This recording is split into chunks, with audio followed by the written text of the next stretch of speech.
درود به شما همدیاران ارجمند. نشر نوبتی برنامه اطلاعاتی کریمینالی اخباری وزارت کارهای داخلی است که طریق تلویزیون تاجیکستان این لحظه منظور شما می‌گردد. با ما باشید تا از مجموعه خبر و گزارش‌های جنایی برخوردار گردید. در استودیو با شما ما رخسار تولازاده.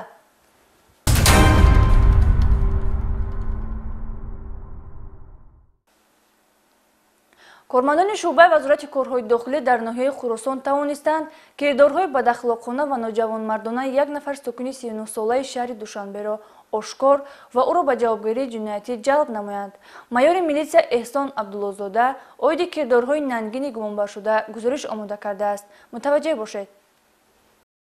شب 9 مارس سال روان به شعبه وزارت کارهای داخلی در ناحیه خراسان زنی 41 ساله ساکن شهر دوشنبه در آن خصوص مراجعه نمود که شخصی نامعلوم با واسطه автомاشینش خود را به او راننده کرایه‌کش معرفی نموده هنگام رسیدن به حدود ناحیه خراسان با استفاده از زورآوری جبردیده را مورد لطم‌کوبی شدید قرار داده به ناموسش دست درازی کرده است. خودی همان شب از جانب کارمندان شعبه وزارت کارهای داخلی ناحیه خراسان گروه اپراتیوی سازمان داده شده برای معین و آشکار کردن جنایت مذکور سفربر گردیدند. با دایر نمودن یک قطار چهارابنی اپراتیوی به کارمندان شعبه مذکور میسر گردید که تمغه رقم قید دولتی واسطه نقلیات و صادر کننده این جنایت بداخلاقانه معین و دستگیر کرده شود.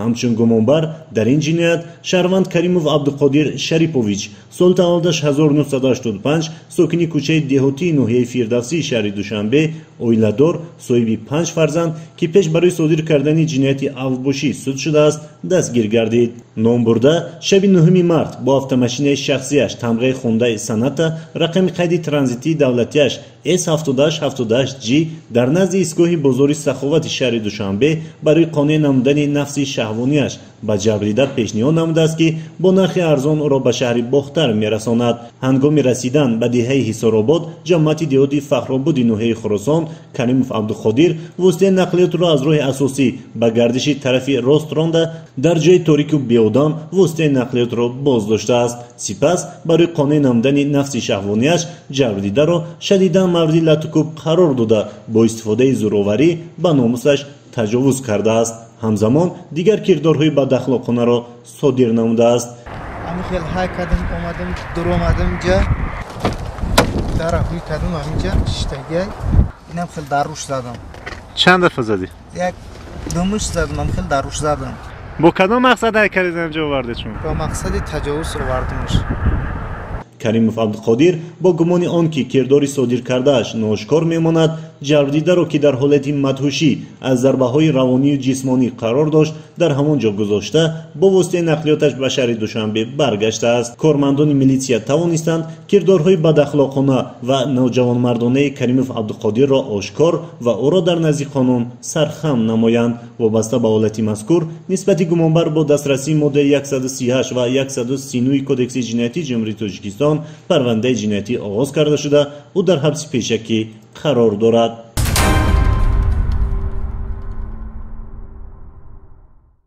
طبق قانونگذاری کشور برای مشغول گردیدن به سیر و جادو، فالبینی، بختکشایی، دادن تومار و تشتاب و دیگر کردارهای مردم‌فریبانه جوابگیری پیشبینی گردیده است.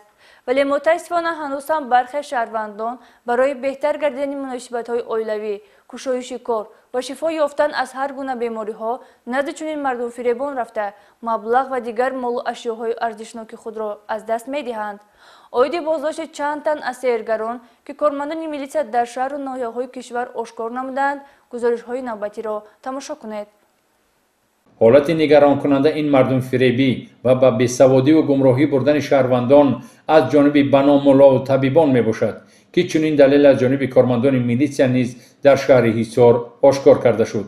گرچند عاید مردم فریبی و تبابت‌های دروغین چنین به نام ملا و طبیب‌ها توسط وسایل اخبار عامه بارها نمایش‌ها پیشکش شهروندان گردانیده شده باشد هم ولی هنوز برخی نفران به چنین ملا و طبیبان باور نموده جای آنی که برای درمانبخشی بیماری خود به بیمارخانه و نزد طبیبان کسبی روند باز به نزد چنین شخصان تصادفی و بیسواد و مردم فریب رفته در نزد خانه های آنها ساعت ها نوبت پایسته انا با همین بیسوادی و گمراهی خود به اوج خرافات زمینه میگذارند. شهروند جلیلوف محمد لایق خبیر و سال تولدش 1970 ساکنی دهه 10 بیت جماعت دهاتی میرزا ترسونزاده شهر ایسار که نه معلومات طبی و حتی دینی هم ندارد و دعاخوانی و دادن تومار و تشتاب مشغول گردیده است.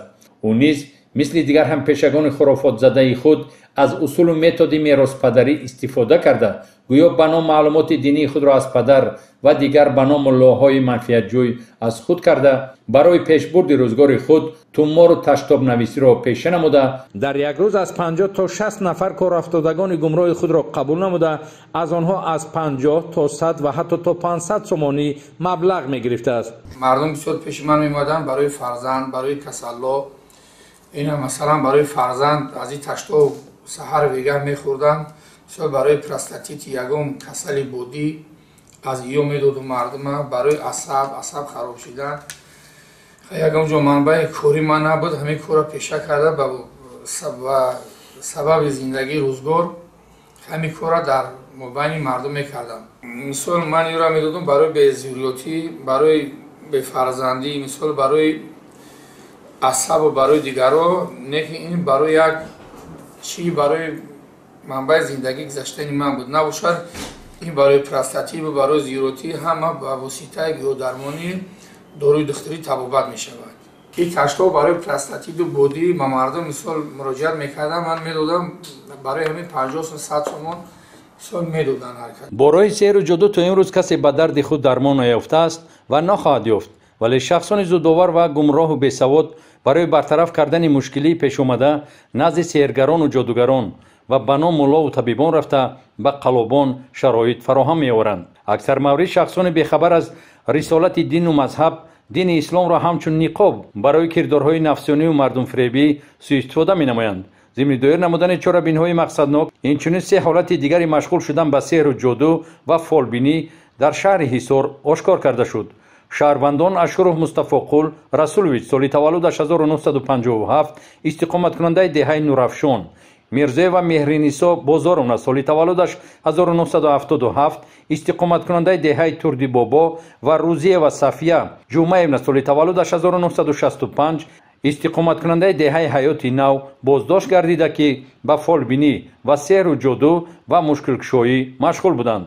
نامبردگان با استفاده از هر گونه اشیا و جسم‌های کرخت از قبیل قلف، شم، گوگرد، اسپند و محصولات خوراکواری گویا مشکلات کارافتادگان را آسان می‌کرده باشند شهروندان را در منزل استقامتی خود قبول نموده از آنها از 20 تا 500 سومانی مبلغ طلب نموده به دست آوردند. این از کجا در نزد شما قدر قوطی‌های گوگرد سوزانده شده جمع شده؟ برای چی؟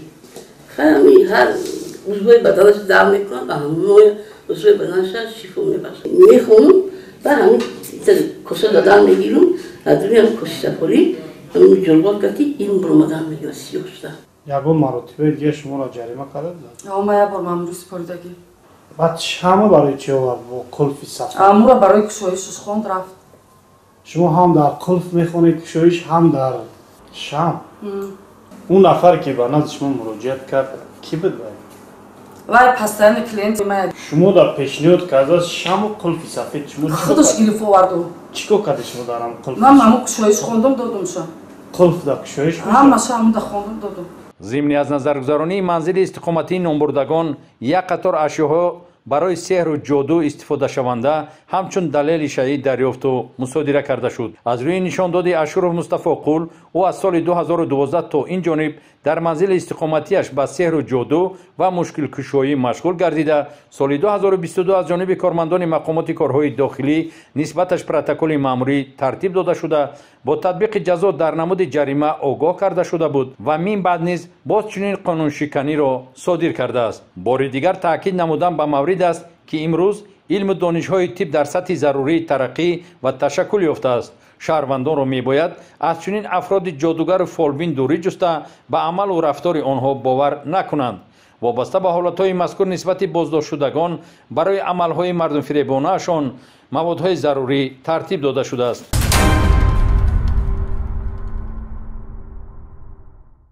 گرچند حیله و مکر و باطل بودن افسونکاری‌های جادوگران و فالبین‌ها کی‌ها به انسانیت معلوم گردیده باشد هم ولی محض اعتماد و مراجعت بعضی از شهروندان کوتاه‌اندیش باعث از بین نرفتن این طایفه مردم فریب گردیده است.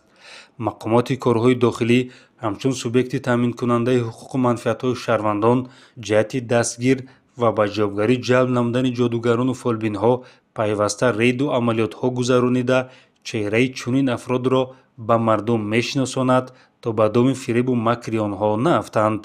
аз ҷумла кормандони шуъбаи вазорати корҳои дохилӣ ду дар ноҳияи Сино дар натиҷаи пешбурди як қатори чорабиниҳои оперативию санҷишӣ Шаҳрванд Салтихонова Малика Мутаевна соли таваллудаш 1962 истиқоматкунандаи шаҳри Душанбе кӯчаи Алишер Навоиро дастгир намуданд, ки номбурда дар манзили истиқоматии худ ба сеҳру ҷоду ва фолбинӣ машғул буд. Номбурда бо истифода аз карта гӯё тақдири ояндаи шаҳрвандонро пешгӯӣ мекарда бошад, мизоҷони кӯтоҳандешу сабукфикри худро бо ҳар афсункорӣ ба доми фиреби худ ҷалб намудааст. Инчунин бо истифода аз лезваю сӯзан ва ҳар гуна ҷисмҳои карахт гӯё дар байни оилаҳо ҷудоӣ андохта, баръакс бо истифода аз шам бошад миёни оилаҳо ваъдаи ба вуҷуд овардани созишу ҳамдигарфаҳмиро медодааст. зимни аз назаргузаронии манзили истиқоматии Салтихонова Малика шамъу карта ва дигар ашёҳо ҳамчун далели шайъӣ дарёфт гардиданд, ки ин мутаассифона бозгӯи эътимоди ботили баъзе аз шаҳрвандон мебошад. нисбати номбурда дар асоси моддаи 482 қисми 1 кодекси ҳуқуқвайронкунии маъмурии ҷумҳурии Тоҷикистон барои машғул шудан ба сейру фолбинӣ протоколи ҳуқуқвайронкунии маъмурӣ тартиб дода шуда номбурда ҷаримабандӣ карда шуд.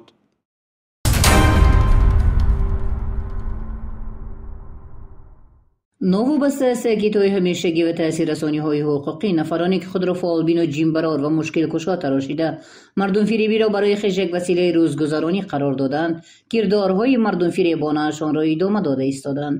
ҳарчанд сеҳргариву фаъолбинӣ, гарму хунукунӣ ва ҷодугарӣ кирдорҳои ғайриқонунӣ эътироф гардида барои содиркунандагони он ҷазо муқаррар гашта бошад ҳам мутаассифона мардум аз сабаби паст будани маърифату содагии хиш ба назди ин тоифа одамон рафта барои осон намудани мушкилоташон ёрӣ меҷӯянд. дар навбати худ ин тоифа нафарони мардумфиреб ки гӯё аз ғайб ҳарф мезананд ва мушкилоти нафари корафтодаро комилан бартараф карда метавониста бошанд, муштариёнашонро дилпур менамоянд ва ваъдаи дар муҳлати муайян ҳал шудани мушкилоташонро медиҳанд. кормандони милитсия дар вилояти Хатлон зимни баргузории маҷмӯи чорабиниҳои мақсаднок ва амалиёти санҷишӣ якчанд ҳолатҳои мардумфиребонаи ин тоифа афроди қаллобро ошкор намуданд. инҳо Ибрагимов Раҳим Каримович соли таваллудаш 1958 сокини ноҳияи Кӯшониён ҷамоати деҳоти Сарвати Истиқлол деҳаи Гулзор бо тахаллуси Домуло Абдураҳим. Қурбонова Наргиз санаи таваллудаш 1974 сокини шаҳри Леваканд. Назарова Идимо соли таваллудаш 1965 истиқоматкунандаи шаҳри Леваканд. Кулчакова Холдан соли таваллудаш 1958 сокини ноҳияи Ҷалолиддини Балхӣ ҷамоати деҳоти Навоббод. Ғоибназарова Наргиз соли таваллудаш 1974 истиқоматкунандаи ноҳияи Фархор ҷамоати шаҳраки Фархор. Абдуллоев Ҳабибулло соли таваллудаш 1966 сокини ноҳияи Кӯшониён ҷамоати деҳоти Заргар. Гадоева Гавҳарбӣ соли таваллудаш 1978 сокини шаҳри Бохтар кӯчаи Лолазор. Мавлиянова Замира соли таваллудаш 1970 сокини шаҳри Бохтар маҳаллаи Саричашма. Худоёрова Рӯзиёй соли таваллудаш 1986 сокини ноҳияи шаҳри Туз деҳаи Устокорон. Юнусов Ҳайдар соли таваллудаш 1962 сокини шаҳри Бохтар кӯчаи Низомӣ. Муратова Шоира соли таваллудаш 1974 сокини ноҳияи Қубодиён деҳаи Арабхона. Наврӯзов Шариф соли таваллудаш 1963 сокини ноҳияи Ҷайҳун деҳаи Сайдали Вализода. Сарматов Ашур соли таваллудаш 1970 сокини ноҳияи Абдураҳмони Ҷомӣ. Мирзохонова Ҳанифа соли таваллудаш 1961 сокини ноҳияи Хуросон. Раҷабова Гулдаста соли таваллудаш 1962 сокини ноҳияи Вахш деҳаи Истиқлол. Сафаралиева Раиса соли таваллудаш 1953 сокини ноҳияи Вахш кӯчаи Холиқов. Тағоева Шаҳло соли таваллудаш 1971 сокини ноҳияи Носири Хусрав деҳаи Олтинсой. یتیم و خاصیت سال تولدش 1953 ساکن ناحیه جلال‌الدین بلخی. رسولوف کبریا سال تولدش 1976 ساکن ناحیه فرخا. چویانا و هجرانبی سال تولدش 1975 ساکن شهر کلاب جماعت دهاتی ضربدار. این طایفه مردم فریب و سحر و جادو مشغول بودند. نفرانی زیادی را به دامنه رنگ‌های خود کشیدند. هرچند عملهای خرافات پرستی و سحرگری و جادوگری برخی از طایفه کجرفتار یکچند مراتب در برنامه‌های تلویزیونی کشور به نمایش گذاشته شده بود، اما معین کرده شد که اینها از این راهی پیشه کردهشان دست کشیدنی نیستند و با سخنان مکرآمیز خود به اعتماد کار افتادگان نائل گردیده بعداً طلب هر گونه مال و اموال را می‌نمایند. این عمل آنها را بی‌محابا می‌توان یک منبع درآمدی مفت و مردم فریبی نامید. از همه تأسف آورش این است که نوابسته از تأکیدهای همیشگی بعضی از شهروندان خرافات پرست به چنین افراد باور کرده به جای مراجعت به طب معاصر از این قبیل مردم فریبان درمان درد می‌جویند و بیهوده مبلغ‌های هنگفت را از دست می‌دهند. ضمنی از نظرگذرانی منزل استقامتی نامبردگان یک قطار اشیاءها برای سحر و جادو استفاده شونده همچون دلیل شیعی دریافت و مصادره کرده شدند. وابسته به حالتهای مذکور نسبتی نامبردگان برای مشغول شدن به سحر و جادو و فعالبینی با ماده 482 کودکس حقوق ویرانکنی مأموری جمهوری تاجیکستان پروتکل مأموری ترتیب داده شده، همزمان برای نیم بعد به این عمل مردم فریبانه مشغول نشدند به طور قطعی آگاهانیده شدند.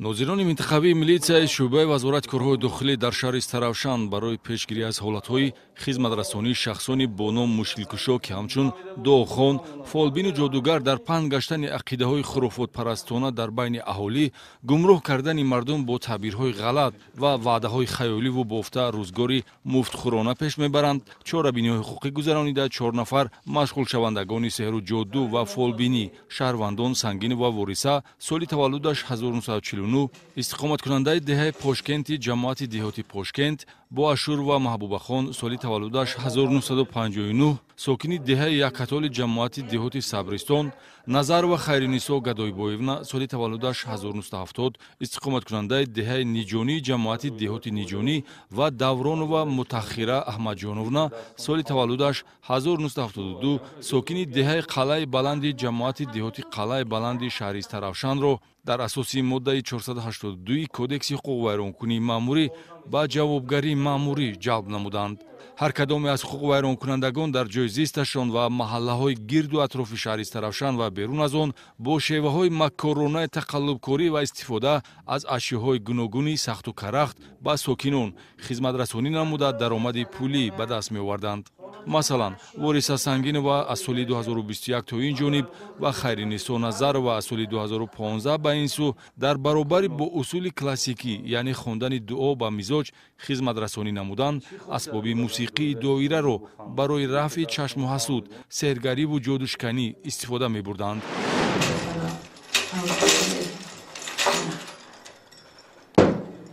شما باورتون از همین کارت خودتون با؟ نه باورم نیست تو کارم و باورم نیست تو دارم و شیری مادرم قسم میخورم که همش خودم میپردم دیگه نمیکنم. سلام خوبه به مرد کوی خانه میکنم. یا کلم اشتباه شل بیات قلوب. از تاثیر بیماری شل شده موندم. بعداً با توصیه زنی دعاخوان به همین کار مشغول شدم. اگر نکنم کسل میشوم. من اصلا جلدوسی یخش کتسانده شد نشونه که یخش. در بین اسباب‌های استفاده شونده برای فالبینی و پیشگویی تقدیر گرم و خنک کردن مناسبت‌های عائله‌داری که با وارثه سنگین و تعلق دارد در برابر سوزن و رشته همچنین قلف و کلید و لختک دیده می شود که خاص این طایفه انسان هاست. محبوبه خان با اشور و برای غیبدانی نام برآورده در برابر دعاخوانی در کاغذپاره ها با حروفات عربی نوشتجات‌های نامفهوم را می نویسد که گویا مشکل کشا باشند. نام برده از یک نفر مزاجی زن با وعده به مراسا آوردن با شوهرش 900 سومانی گرفته همین گونه نوشتجات را داده است. مخکت خون میکنم، صدقه میکنم، کنه میکنم. همه بسم الله الرحمن الرحیم. اعوذ بالله من الشیطان الرجیم. لا اله الا الله اشهد ان محمد رسول الله. یاسین گرفتم. بسم الله الرحمن الرحیم مالک یوم الدین انک نستعین من الله اکبر لا اله الا الله الحمدلله رب. چی باید همه آیات سوره رو ادراج کردن استدی؟ چی من یاسین خونده همه یاسین رو کردم این دو ناز دو. متأخر دوران و با قابلیت فولبینی تقدیر و سرنوشت را پیشگویی کننده نام برآورده است و با خواندن دو سوره قرآن از یاد کرده به شهروندان خدمت رسانی می‌نمود. شما یعنی که زیاد داده گم می‌کنید؟ اما اکنون کامپیوتر شده دیگه وقتی بسیدیم با. خیلی بودم آچه هم شده کینه می‌مونده یگان تا لوله توی آچه هم یا خدا رو کینه شما. کی می‌بیاد نازش شما اساساً؟ یگان تا زنک یا کامپیوتر. برای چی می‌بیان اساساً برای چی می‌بیان؟ همین بخشی که کارشو بعضیش نمیتونم دیگه جا می‌افسانم. بعضیش همون وایس هم علم قفاته میخوانم کوتا.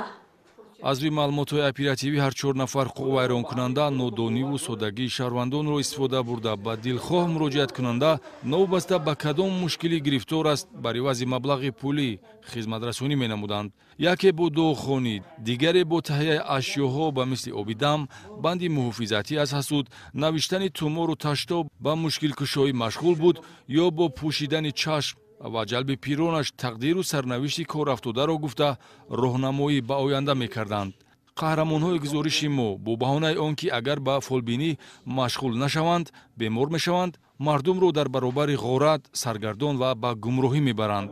راه خلاصی از این گونه داغ جامعه که تجربه حیاتی دروغ و فریب بودن آن را اثبات کرده است استفاده نبردن از این گونه خدمت رسانی ها می باشد که در برابر خلاف قانون های عمل کننده بودن همچنین شریعت دینی نیز آن را محکوم می نماید.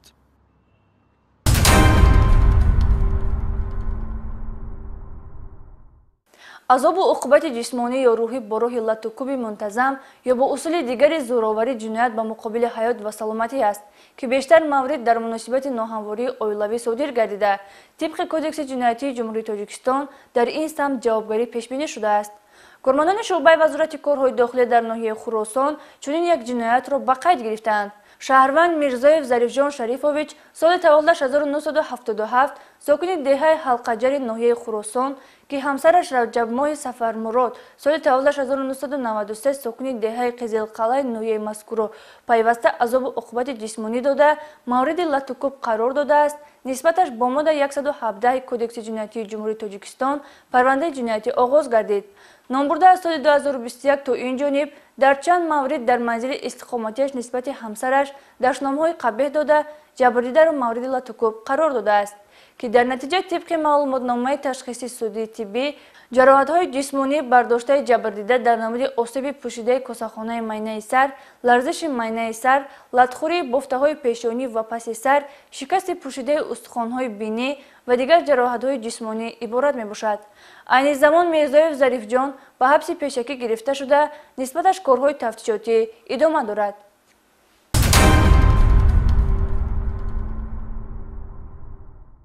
فعالیت نقطه سیار میلیسیا از نوگانی‌های خدمتی میلیسیا به اهالی است که در دایره برنامه دولتی اصلاحات میلیسیا راه‌اندازی و در همه منطقه‌های تاجیکستان مورد عمل و استفاده بری قرار گرفته است.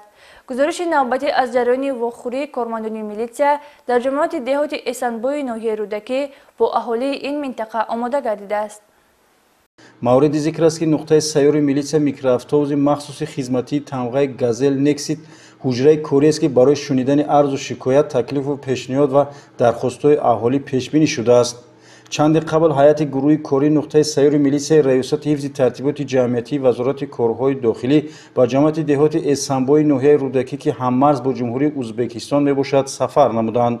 در چرابین مذکور که از واخوری با اهالی و حسابات ناظر منطقوی آغاز یافت، نماینده ریاست حفظ ترتیبات جمعیتی وزارت کارهای داخلی نیز اشتراک و سخنرانی نمود. سراول هیئت گروه کاری سمت‌های فعالیت و مقصد نقطه سیار میلیسیا را با اهالی فهمانیدند. همچنین سردار شعبچه میلیسیا دهات احسانبوی مایور میلیسیا سفرزاده ایرج تورخان با ساکنان اوید با وضع کریمینالگری منطقه حسابات داد. در جریان ملاقات ساکنان جماعت دهات احسانبوی با هیئت کاری وابسته به حفظ ترتیبات جمعیتی таклифу пешниҳодҳо карданд. дар идома аз имкониятҳои нуқтаи сайёри милитсия шаҳрвандон дида намуда арзу муроҷиати онҳо қабул карда шуд. ба аҳолии мақсаду мароми роҳандозӣ шудани нуқтаи сайёри милитсия фаҳмонида шуд ки ҳадафи он хизматрасонӣ дар ҷойҳо ба аҳолӣ, наздиксозии алоқаи мақомоти милитсия бо сокинон ва дар ин замина рушди ҳамкории милитсия ва ҷомеа мебошад. маврид ба зикр аст ки аз ин баъд аз рӯи нақша ҳайати кории нуқтаи сайёри милитсия ба минтақаҳои дур аз маркази шаҳру ноҳияҳо сафарбар шуда ба аҳолӣ хизматрасонӣ менамоянд. нозирони минтақавии милитсия вазифадор шуданд ки пешакӣ аҳолиро ба баргузории чорабинӣ огоҳ намоянд. инчунин гурӯҳи кори зимни сафар дар муассисаи таҳсилоти миёнаи умумии рақами 28 ҷамоати деҳоти эсанбой бо омӯзгорон ва хонандагон суҳбати судманд анҷом доданд. зимни вохӯрӣ оид ба машғул шудан ба варзиш, бурдани тарзи ҳаёти солим, донишомӯзию хониши намунавӣ, эҳтироми волидону устодон, садоқату муҳаббат ба халқу ватан ва дурӣ ҷустан аз рафиқону ашхоси ҷиноятпеша ва амалҳои ғайриқонунӣ суханрониҳо карда шуда наврасонро ба омӯзиши илму маърифат ва рафтору гуфтори намунавӣ ҳидоят намуданд. ҳамзамон аз содиршавии ҷиноятҳои қонуншиканӣ, гаравидани ҷавонону наврасон ба ҳизбу ҳаракатҳои экстремистӣ, таълимоти ғайриқонунӣ, динӣ ва дигар амалҳои ношоиставу оқибатҳои ногувори он мисолҳо оварда аз дастоварду натиҷаҳо рушду тараққиёт ва ободу зебо гаштани ватани азизамон ёдоварӣ намуда махсус қайд карда шуд ки вазифаи аввалиндараҷаи шумо наврасону хонандагон ин таҳсили аъло ва рафтори шоистаи таҳсин мебошад.